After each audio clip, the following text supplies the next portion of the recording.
give Kim, you guys can come over here. I went at home too, so. Okay, so welcome.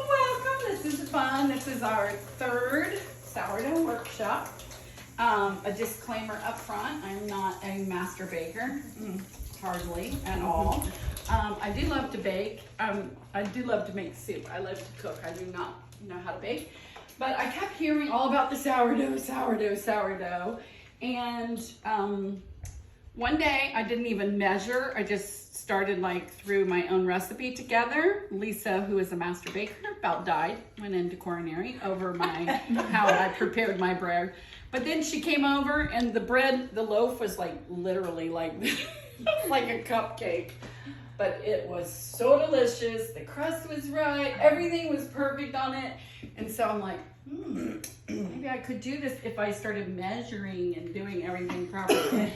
So, how many times in life do you try to master something and then you'll decide to share it with others? Like, a lot of times that happens. But I love people. I love fellowship, and I love soup. So we're having soup too. I love bread. And so I just figured, you know what? We'll just get together. We'll have fellowship. We'll learn together. I will tell you, if you watch sourdough videos, YouTube, don't watch different people because everyone does it differently. Everyone. And I noticed something that I did wrong in my bread, actually. So I'm kind of excited to see how it turned out. But, you know, the preparation, everybody does. Every stage, way different. Some people don't do any prepping. Like they just, it's crazy. So it makes you feel like that's you the can do kind it. of person that I really can relate to. And it makes you feel like you can do it. Like Yeah. there's no pressure. Yeah, so I kind of simplified these sheets. So we're just going to kind of go down through it. We're going to get your bread started. And then there's a 30-minute analyse phase that we're going to, when that's happening, we're going to have soup and bread. And then I can show you how to finish up your bread. And then you're going to let it sit overnight. And then once it's done overnight, you're going to want to, if you're not ready to bake it in the morning, you're going to want to put it in the fridge until you're ready.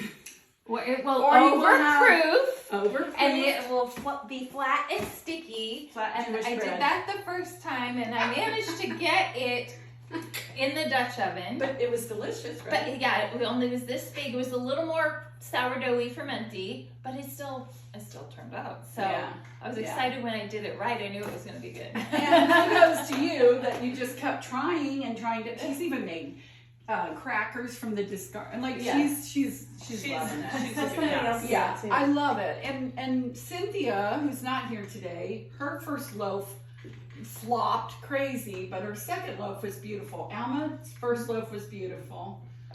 So this is only my fourth loaf of bread that I've ever made. So when people say, I've had 3 workshops, I'm like, you know what? You don't have to master it to just start and have fun, right? So I did put on here with your recipe, stick to one recipe until you master it. Because if you are trying to figure out the temperature of the dough and the temperature of the water, and which I don't check any of that. If you're trying to do all the different things, mastering the bread itself, the proofing and all that, and you're changing recipes, you're never going to get the right, you're never going to figure out what the variable is that you're doing wrong. So I just say stick with the recipe. This recipe is super simple. I made rosemary and thyme in my bread. And so I am gonna put it out here. I did the rosemary. I am gonna put it out here so when we're making the original mixture, you can feel free to put it in there and then you can taste it. In fact, if you want to taste it real quick, just to make sure that that's what you want to put in your bread, but it's so delicious. And so that's the stage that you're gonna add stuff.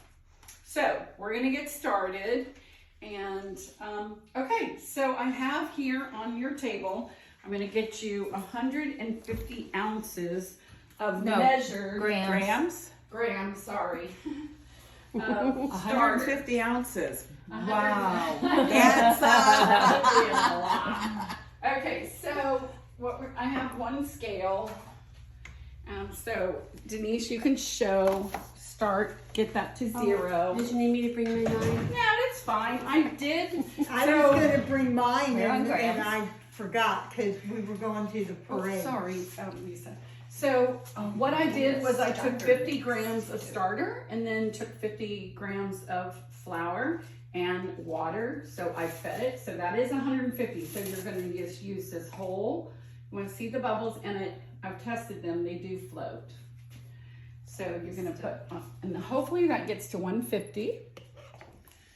And how are we looking? 50? Uh-oh. I have a whole workshop over there of. You put it on grams, right? Yeah. She's got on here. I got 110. Yeah. This still. It's probably good. And this. I've got way more. In fact. And sometimes I put in like a little bit more, so I just made sure I did equal with Hi, honey. when I And was feeding it. Hi. my surfing husband is here. Hello. Okay, so what are we at? 132. So Yeah. if you want to just take some out of this.